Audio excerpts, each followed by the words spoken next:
Olá, queridos alunos. Eu, Ilane Leite, vou ministrar aulas do componente curricular Artes, da área do conhecimento, linguagens, códigos e suas tecnologias. E quero mostrar a todos como é utilizado as habilidades, e a construção das escalas de proficiência que definem o quanto o aluno pode construir com suas experiências conteudistas e de mundo. E mesmo porque o Enem não é só conteúdo, é vivência também. Como vocês podem ver, trabalho com linguagens e códigos e suas tecnologias. Uma das coisas que o Enem mais cobra do conteúdo em artes é a leitura de obra de arte. É como você pode ler a obra, como você pode ler a imagem, qual o entendimento dela, qual a função dela, tá? E quando a gente trabalha, o foco do Enem, a gente tem que ir realmente direto nos 5 eixos cognitivos que nos são comuns de todas as áreas do conhecimento, tá? Esses eixos realmente fazem com que a gente comece a interagir e consiga fazer links com conteúdo, com vivências, com experiências. E as 5 principais matrizes desses eixos, os 5 principais eixos cognitivos que a gente tem que ter esse entendimento é dominar a linguagem, compreender fenômenos, enfrentar situação-problema, construir a argumentação e elaborar a proposta. Toda vez que a gente fala nesses eixos cognitivos, é preciso não só fazer esse link, essa ligação de conteúdo e vivência. Por exemplo, quando a gente vem dominar linguagens, que é um dos primeiros itens, que é o primeiro item, dominar a norma culta da língua portuguesa e fazer uso das linguagens matemática, artística, ciência e das línguas espanholas e inglesas, podem prestar atenção que ele precisa do nosso conhecimento conteudista. Ele precisa que saibamos trabalhar fazendo esses links, tá, da arte com a história, com a ciência, com a matemática, compreender fenômenos, Segundo item, segundo eixo, construir e aplicar conceitos de várias áreas de conhecimento para a compreensão de fenômenos naturais no processo histórico-geográfico, de produção tecnológica e de manifestações artísticas. É preciso eu compreender realmente o que se passa, o que se trabalha, o que se constrói, todo o processo histórico que é colocado para a gente, para as nossas vivências. É preciso que a gente compreenda isso. Terceiro, enfrentar situações, problemas. Aí vem selecionar, organizar, relacionar, interpretar dados e informações representados de diferentes formas para tomar decisão. É quando a gente precisa construir uma argumentação, mas para isso acontecer, a gente precisa de informação, a gente precisa estudar, a gente precisa se aprimorar. É daí que construímos sim a argumentação, com todas as informações que são trazidas para a gente, todas as informações que a gente acaba pegando, lendo, assistindo, ouvindo, de todas as diferentes formas. E aí sim a gente pode construir um processo de argumentação, para no final elaborar proposta. Recorrer aos conhecimentos desenvolvidos na escola para a elaboração de propostas de intervenção solidária na realidade, respeitando os valores humanos e considerando a diversidade sociocultural. Toda vez que se nós seres humanos nós tivéssemos a ideia de que para elaborar propostas e construir a argumentação seria preciso, em todos os âmbitos da nossa vida, dominar a linguagem, compreender fenômenos e enfrentar situações, problemas, o Enem não seria aquele bicho de 7 cabeças que os alunos tanto acham. Então, é preciso realmente a gente aplicar isso em todas as áreas do conhecimento, em todas elas e não só em artes. Vou mostrar agora para vocês um exemplo sobre como a gente precisa realmente dominar a linguagem. Podem olhar o slide e ele diz: a exemplo, observe as 2 imagens. E aí ele te faz uma pergunta: há similitude entre elas?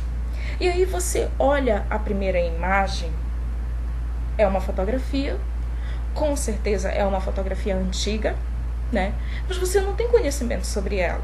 E aí vem a imagem 2, a imagem de uma apresentadora de televisão, uma personalidade, ao lado uma fotografia com duas meninas, né? Eu não sei do que se trata. Então, o que eu vou fazer agora para eu construir uma argumentação? Eu preciso dominar a linguagem, eu preciso compreender os fenômenos, eu preciso enfrentar as situações problema para, enfim, construir uma argumentação e aí sim elaborar uma proposta. Bora aprender um pouquinho agora sobre o que é a imagem? A primeira imagem, gente, fala, né, é de uma convenção imagética, tá?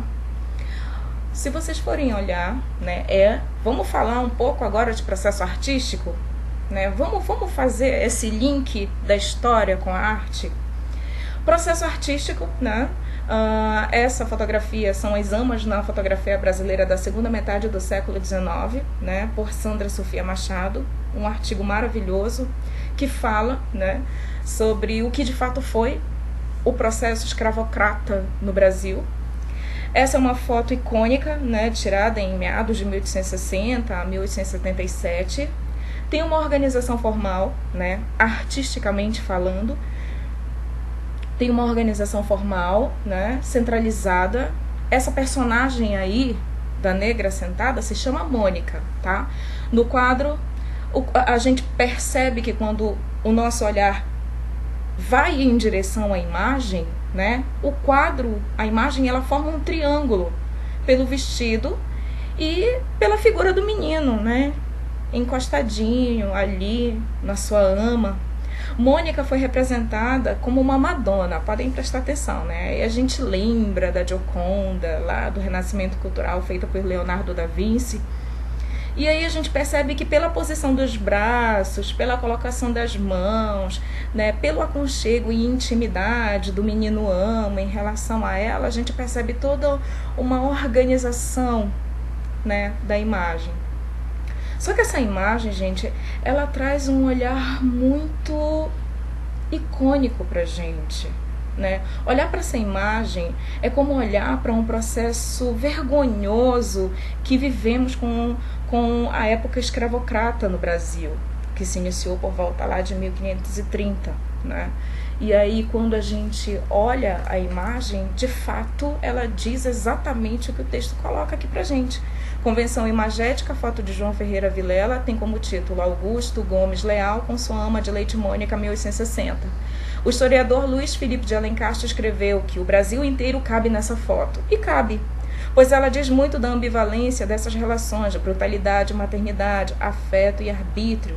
Talvez por isso e por conta da força do enraizamento que o sistema escravocrata logrou obter entre nós, ela se converteu em símbolo maior, símbolo cruzado, dadas as ambivalências que carrega, revelando e ocultando os meandros do servilismo, da política dos afetos, do corpo que se presta à captura do olhar do outro.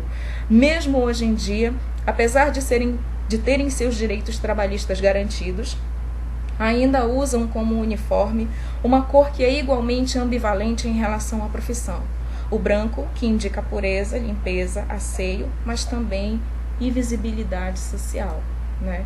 E aí a gente vê, principalmente agora vamos traçar um link rapidinho com o contexto histórico, né? A gente sabe que a escravidão no Brasil iniciou-se por volta das décadas de 1530, quando os portugueses implantaram as bases para a colonização da América Portuguesa, para atender especificamente a demanda dos portugueses por mão de obra, né, para o trabalho na lavoura. Esse processo se deu primeiramente com a escravização dos indígenas, né? E ao longo do século XVI e XVII, essa foi sendo substituída pela escravização dos africanos, né? Trazido por meio do tráfico negreiro. Então, quando a gente olha para essa imagem, o que a gente está fazendo, gente? A gente está construindo argumentação, né? A gente está realmente construindo não só no processo conteudista, mas na experiência de vida também.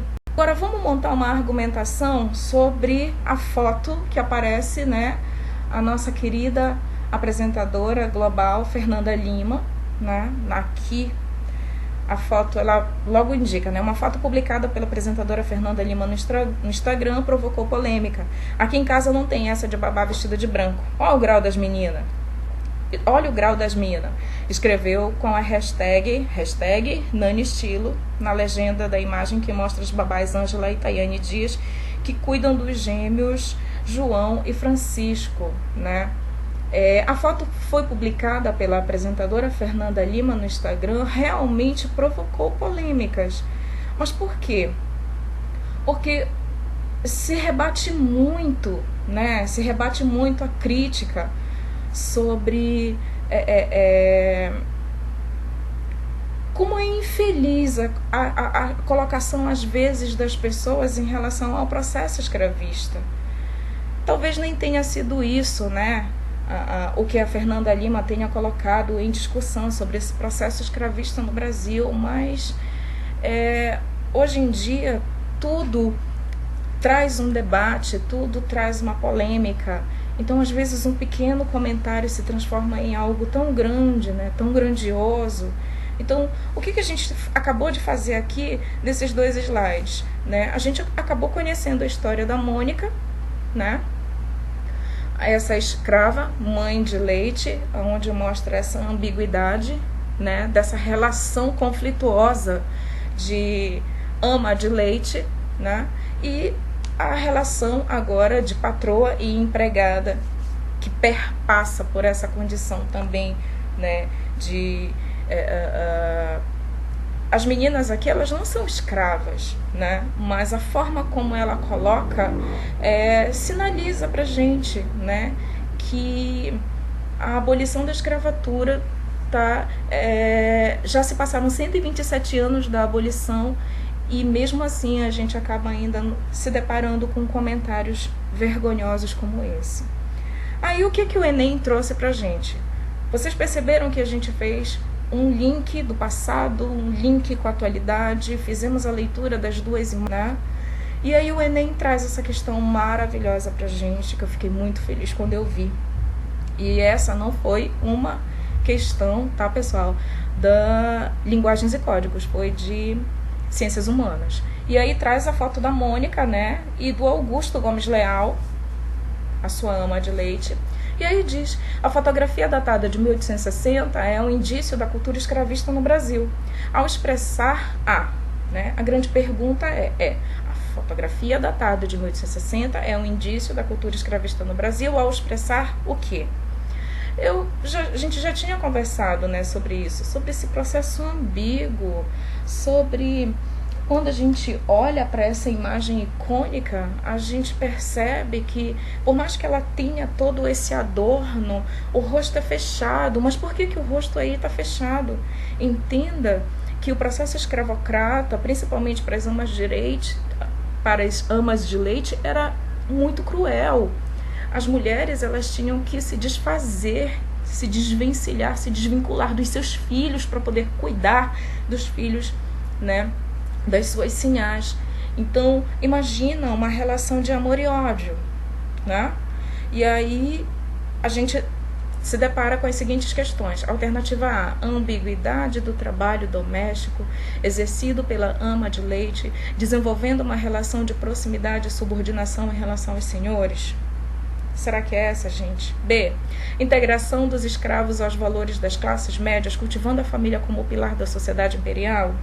C, melhoria das condições de vida dos escravos observada pela roupa luxuosa, associando o trabalho doméstico a privilégios para os cativos. D, esfera da vida privada, centralizando a figura feminina para afirmar o trabalho da mulher na educação letrada dos infantes. E E, distinção étnica entre senhores e escravos, demarcando a convivência entre os estratos sociais como meio para superar a mestiçagem. Como eu já tinha falado para você, a alternativa correta, a alternativa A, porque de fato ele fala sobre essa ambiguidade, né? Essa imagem, ela realmente traz uma leitura muito forte, muito poderosa sobre o que foi o processo escravocrata no Brasil. E a arte, ela veio com essa fotografia rica, não só em detalhes, mas rica em um contexto histórico maravilhoso. E é isso que o Enem trabalha com a gente. Ele quer que a gente faça esses links em artes, em língua portuguesa, em temas da atualidade. É isso que o Enem faz.